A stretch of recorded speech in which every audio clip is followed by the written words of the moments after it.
তানভীর আল হাদি মায়েদ। আমি গণযোগাযোগ ও সাংবাদিকতা বিভাগে মাস্টার্সে অধ্যয়নরত আছি। আমি জাতীয়তাবাদী ছাত্রদল প্যানেলে এজিএস পদে ইলেকশন করার জন্য নমিনেশন ফর্ম নিয়েছি। জাতীয়তাবাদী ছাত্রদলের সিদ্ধান্ত অনুযায়ী যেখানে আমাদেরকে নমিনেট করা হবে আমরা সেইখানে ইলেকশন করব।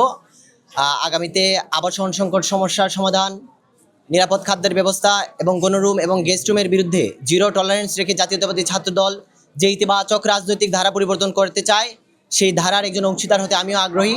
আমরা ঢাকা বিশ্ববিদ্যালয়ের সকল পর্যায়ের শিক্ষার্থীদের কাছে তাদের দোয়া, শুভকামনা এবং ভোট প্রত্যাশা করব। ধন্যবাদ সবাইকে। আসসালামু আলাইকুম।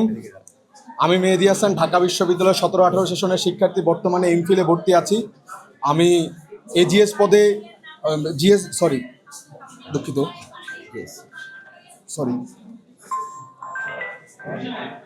আমি শুরু করছি। আসসালামু আলাইকুম। আমি মেহেদী হাসান, 2017-18 সেশনের শিক্ষার্থী। আমি বর্তমানে এমফিলে ভর্তি আছি। আমি জিএস পদে নিজের মনোনয়নপত্র নিয়েছি। আমি জাতীয়তাবাদী ছাত্রদলের ঢাকা বিশ্ববিদ্যালয় শাখার আন্তর্জাতিক সম্পাদক। ঢাকা বিশ্ববিদ্যালয় ছাত্রদল এবং কেন্দ্রীয় ছাত্রদল আমাকে যে পদে মনোনয়ন দিবে সেই পদে আমি নির্বাচন করার ইচ্ছা পোষণ করছি। আমি বিশ্বাস করি 2024 সালের যে জুলাই আগস্ট গণ অভ্যুত্থান, সেই গণ অভ্যুত্থান পরবর্তী বাংলাদেশ হবে ভীতিমুক্ত একটি বাংলাদেশ। যে ভীতিমুক্ত বাংলাদেশে ঢাকা বিশ্ববিদ্যালয়ে যে অগ্রণী ভূমিকা পালন করছে, সেই অগ্রণী ভূমিকায় পালনের পরবর্তী সময়ে ঢাকা বিশ্ববিদ্যালয়ের শিক্ষার্থীরা তাদের ভোটাধিকার প্রয়োগ করতে পারবে।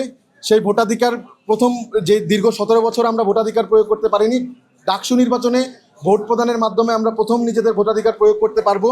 এবং ভোট প্রদানের মাধ্যমে, ডাকসু নির্বাচনের মাধ্যমে যে যারা নেতৃত্বে আসবেন তারা একটি ভীতিমুক্ত ক্যাম্পাস, যেখানে কোনো শিক্ষার্থীকে জোর করে রাজনৈতিকভাবে জিম্মি করা হবে না। সে তার রাজনৈতিক অধিকার, যে রাজনীতি করতে চায় সে করতে পারবে, যে রাজনীতি অন্তর্ভুক্ত হতে চায় না তাকে জোর করা হবে না। বিশ্ববিদ্যালয়ের যে শিক্ষার মান সেটা উন্নত করা হবে। বিশ্ববিদ্যালয়কে একটি গবেষণা নির্ভর বিশ্ববিদ্যালয় করা হবে। সকল শিক্ষার্থীর সিট নিশ্চিত করা হবে। খাদ্যের যে মান আছে সেটা বৃদ্ধি করা হবে। ঢাকা বিশ্ববিদ্যালয়ের প্রত্যেক যে শিক্ষার্থী আছে তাদের যে আবাসন সংকট সেটা দূরীভূত করা হবে। শিক্ষার্থীদের যে যাতায়াত ব্যবস্থা সেটা উন্নত করা হবে। দিন শেষে এমন একটি বিশ্ববিদ্যালয় আমরা বাস্তবায়ন করতে চাই বা রূপান্তর করতে চাই, যেখানে প্রত্যেক শিক্ষার্থী হবে নিরাপদ। সেটা নারী শিক্ষার্থী হোক, সেটা পুরুষ শিক্ষার্থী হোক, সকল শিক্ষার্থী মিলে আমরা একটি উন্নত ঢাকা বিশ্ববিদ্যালয় গড়ব। এবং সবিশেষে আমরা একটি উন্নত বাংলাদেশ গড়ার দৃঢ় প্রত্যয় ব্যক্ত করছি। বাংলাদেশ জাতীয়তাবাদী ছাত্রদলকে আশা করি সকল শিক্ষার্থীরা তাদের মতামত দিয়ে তারা সহযোগিতা করবে। ধন্যবাদ। বাংলাদেশ জিন্দাবাদ।